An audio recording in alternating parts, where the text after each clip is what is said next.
Hello everyone, welcome to your next data structure lecture. I'm RVD. Okay, and let us continue with the next topic. So in this video, we will be looking at the 13th topic, that is array implementation of SimpleQ. In the previous lecture, we had seen the ADT of SimpleQ, and now we are ready for the implementation. So let us go ahead with the live implementation using IDE, right?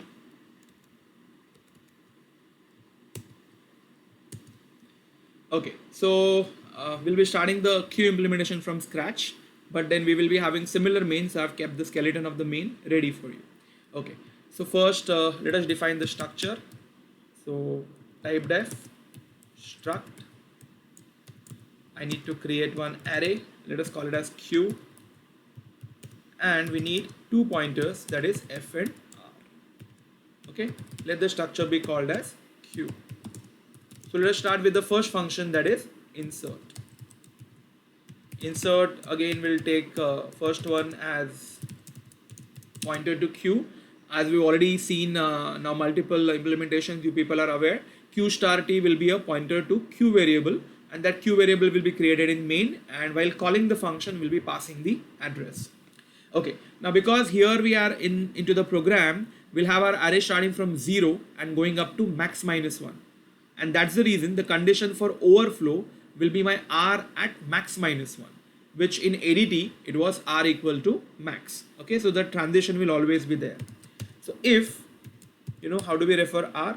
T arrow r is equal to max minus 1, we are going to declare q overflow, and in that case we will not be able to insert, so we'll straight away return. Now but if your queue is not full, then we can very well insert, and in simple queue the insertion is done from the rear end. So the first point we need to do is we need to increment r, and then q of r equal to ELE, and how do we write that? T arrow q of T arrow r equal to ELE. Fine, so that's how we'll be able to do our insert very easily. Next, one more easy function, that is empty. In the ADT we had seen, let the queue be empty initially, or let that be intermediate empty. The condition is same, that f is equal to r plus 1. Okay, so if f is equal to r plus 1, then I would simply return true, which is 1, else I can return 0. Okay, so that's my empty function. Now let us go ahead with delete, but the problem is delete is considered to be keyword. Actually it is considered to be keyword in C++, but as we have a combined compiler, it will also not allow us to have delete as a function name.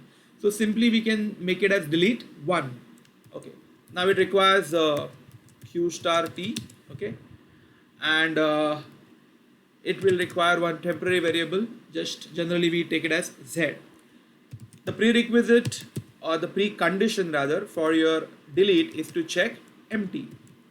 So is empty in bracket t, bracket is complete, directly indicates if it returns 1, that means q is empty and we are trying to delete. That particular error is called as q underflow error. Okay, and in that case, because the return type of the function is int, we have to return minus 1. Now we obviously we've got used to of this also in stack. Okay, now if the queue is not empty, then I'll be able to delete.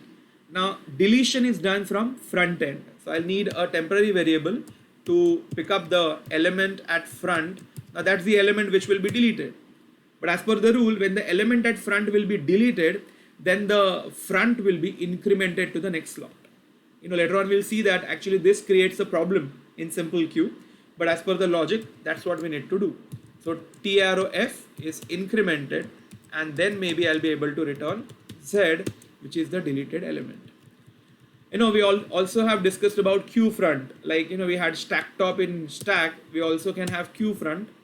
So with the help of delete, I'll be able to implement queue front very easily. So delete is there as it is, let us implement queue front. If you remember the the logic that we had discussed in ADT of simple queue, that is queue front will return the copy of the frontmost element like delete, but it does not delete that element from the queue. And that's what we need to understand. So see, I will not need Z because I don't have to increment F. So this condition will be checked as it is. If the queue is empty, we will not write queue underflow, but we'll write queue empty, and return -1 has to be done. Otherwise, if queue is not empty, I have to return the copy of the frontmost element. So T arrow Q or T arrow F. That's it. And that will obviously be your queue front function. Fine. Let us quickly go for display. That will be the last function we require to implement. Okay. There also we require a local variable, that is I. I obviously have to check the same thing. So maybe I can copy. You have to check for queue empty. But if the queue is empty, you will simply say queue empty, and you can simply say return, because the return type is void and not int. Okay. Now, if the queue is not empty, I'm going to display it. Now, how we are going to display it? The simplest way to display the queue is from front to rear, F to R, because that will still be the sequence in which the element will be deleted. So for I equals 0, I less than, just now I said something. We will start from what? Front to rear. So obviously I will start from F, I will go up to R and I++. So my each element will be printed because it's an integer. So %d with a space as T arrow Q of I. And we have a habit, after we print everything, we will obviously try to go on the next line. Fine. So that's it. That's how we'll be able to implement the ADT of simple queue with the help of appropriate functions. Let's get into the main now. The first thing we need to do is create the variable of queue, that is qx. Then we will need some initializations. Now you know what we have to initialize. X.f has to be initialized to 0 and x.r has to be initialized to -1. I already said it's a program, so there would be some transition. In ADT you have initialized f to 1 and r to 0 because there the index used to start from 1. But in program the index starts from 0. So my f will be initialized to 0 and r will be initialized to -1. Okay. Enter choice, insert, delete, queue front, display, exit. So if choice is 5, I'm doing break. Okay, I'm doing this directly because we already had done that in the stack implementation. If at all you want the proper explanation, step-by-step explanation, you can very well check array implementation of stack video so that you'll be able to understand how exactly we have designed the main function. Okay, because the skeleton remains same, only the function call are going to get changed. In case 1, we have insert. So I'll be asking for the element and I'll call insert. Okay, what's the name of the queue variable? That is x. So I'll be passing the address of x and the element which I want to insert. Okay, then display, we call it as forked car display because we are doing it without it being asked. Just because we have done insert, so it's good to display. Similarly, if my queue is empty, I'll be checking here and I'll be bypassing the call directly because otherwise I have to handle that return -1, which is obviously difficult. So we bypass the call if the queue is empty, and only if it is not empty, I can give a call ELE equal to delete. If you remember, the function name was delete1, and I'll be passing the address of x so that the deleted element can be displayed as ELE. Same rather goes with queue front, only the call would be ELE equal to queue front.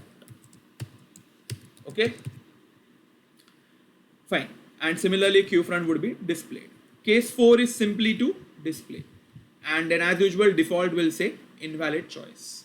This will be end of switch, this will be end of while, and end of main.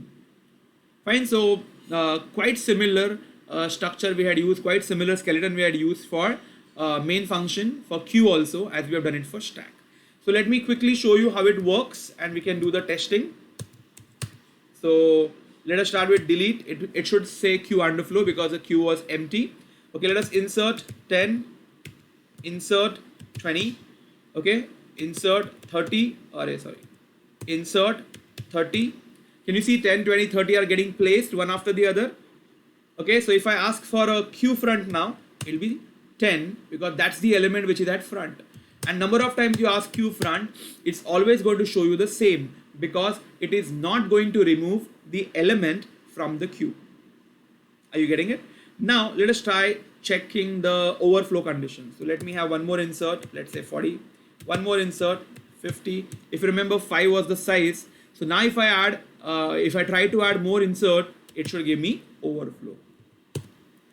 Perfect. Now let us check the working of FIFO, first in, first out. The element which came in first was 10. So obviously that should go out first. Let's say delete. Perfect. 20, 30, 40, 50. Queue has become empty, which is perfect. And now it has resulted into underflow. So I hope you understood that all functions are working properly. And that's a correct implementation of simple queue. Fine. So with that, we have done the array implementation of simple queue, okay, with all the necessary functions. I hope you have understood it properly. Okay, as I said, if at all you want a better detailed explanation of the main function, which I have not done here because it was already done, you can go and check the array implementation of stack, maybe part 2, because in that I have rather created a main function step by step with proper explanation. Okay, so I hope you have got the array implementation of simple queue also very well. I would obviously look forward to your comments and your feedback on the same. Okay, if you have not yet subscribed my channel, you can very well subscribe that right away. You can see the subscribe button down there. Okay, so that will allow you to easily subscribe it, and so that you can get alert for my new videos. Fine, I'll be posting further topics of data structure as well, and the playlist of placement interview questions also will be updated in a periodic basis. Fine, so hope to see you there, and hope to be with you for further videos as well. Fine, that's it for this lecture. Thank you and happy learning.